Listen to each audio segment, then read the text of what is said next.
Hello, my name is Anatoly Blanco. Today I'll be doing a quick demo on the website that we have created to showcase our project.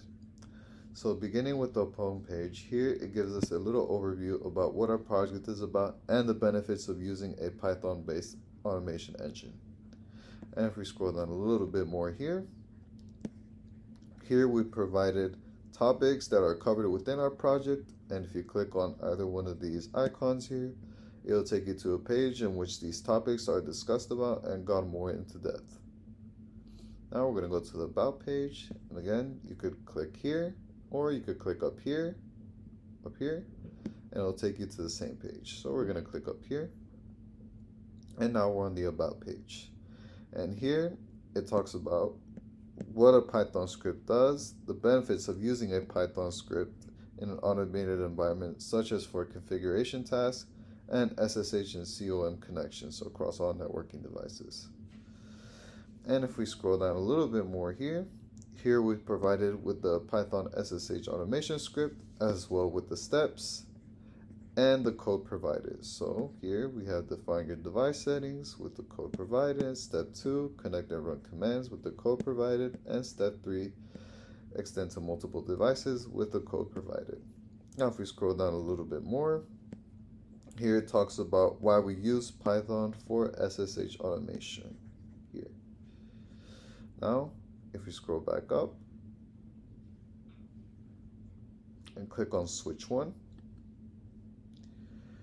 here on switch 1, it will give you an overview about what switches are, how switches work, their common uses, and some common misconfigurations that can impact security and performances in your network environment.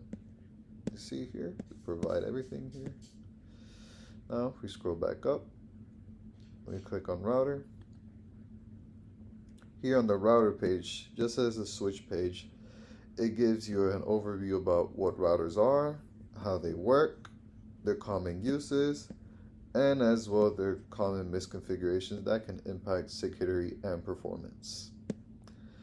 Now, if we go back up and click on failover switch, here it talks about switch 2 and the purpose of switch 2 and why it was necessary to include it in our project and as well in networking environments.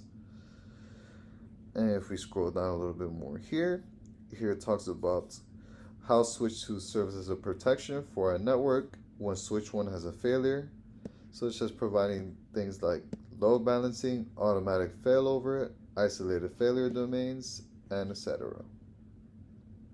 Now if we scroll down a little bit more, here it gives us a brief overview of how to configure a second switch in your network environment, and as well as best practices for multi-switch networks. And we also provided a little conclusion here that goes over everything we've talked about on this page. Now if we go back up and then click on usage, here it'll give you a summary of our capstone switch and router configuration script.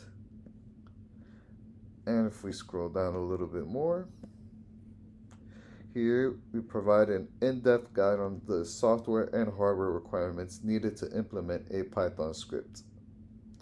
And in here, we also provide the key imports needed to automate the CLI over the console line. We also provided a detailed bulletin points talking about the main functions used in the Python script, and as well as an example of an error handling block.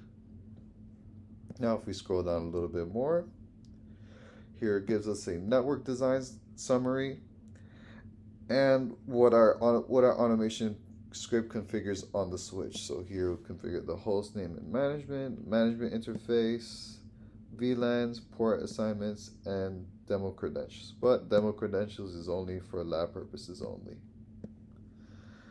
Now if we scroll down here it gives you a detailed step-by-step on how to connect your switch and run the Python script either from Windows, Mac, or Linux OSs, as you can see here.